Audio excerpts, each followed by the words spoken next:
జయము మన భరత మాతకు జయము దిగ్విజయము.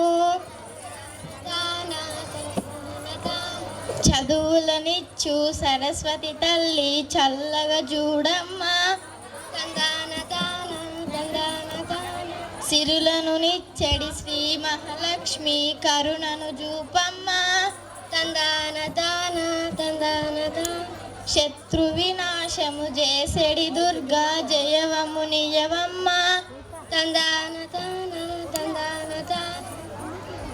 అక్క ఈరోజు ఏ కథ చెప్తున్నావు? బంగారు గొలుసులు అన్ని తీసి బయటకు పారేస్తావా?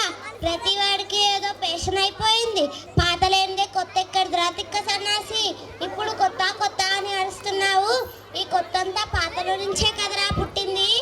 అరే నేనేమన్నానని కరెంటు షాక్ తగిలిన కాకిలే కాట్లా అరుస్తున్నావు. పాతంటే రోతని నేనన్నానా? కాలం మారినా మనం ఇంకా పాతలో బతుకుతున్నామా? ఎలక్ట్రిక్ దీపాలు వద్దని ఆముదం దీపాలు పెట్టుకున్నామా? బస్సులు రైళ్లు కొత్తవని ఎడ్ల బండిల మీద ప్రయాణిస్తున్నామా? ఒరే తమ్ముడు చెల్లి, అనవసరంగా మీరు ఇట్లా కొట్లాడుకొని రసబస చెయ్యకండి. తమ్ముడు చెప్పినట్లే మనం ఈరోజు కొత్త కథ చెప్పుకుందాంలే. చాలే హెచ్చులు. ఐడి బొమ్మ కదరా తందాన తాన తందాన తాన. చదువు సందెలో పేరు పొందిన చక్కనమ్మ గదరా.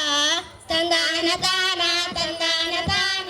ఓటమి నెరుగక పోరాడే ఒక వీర బాల కదరా. తందాన తాన తందాన తాన. 10 మందికి నీ ప్రేరణనిచ్చే వర్తమాన గదరా. తందాన తాన తందాన తాన తందాన తాన. ఇంతకు ఎవరా పైడి బొమ్మ? ఏమా కథ? అయ్యలారా అమ్మలారా, శీలు విలసిల్లిన భరత భూమిలో రాజనాలు పండే రతనాల నేల ఈ తెలుగు నేల. తెలుగు నేల రామపురం అనేది ఒక పల్లెటూరు. ఆ పల్లెల్లో శివయ్య గౌరమ్మ అనే 2 పేద దంపతులు ఉండేవాళ్ళు. వాళ్లకు కలిగిన తొలి సంతానము సీత. సీతను బడికి పంపాలనుకుంటుండగానే వాళ్లకు మరో కొడుకు పుట్టాడు. ఆ జరిగిందక్క? ఏం జరుగుంటుంది? 4 రాళ్ళు సంపాదించిన తర్వాత ఆ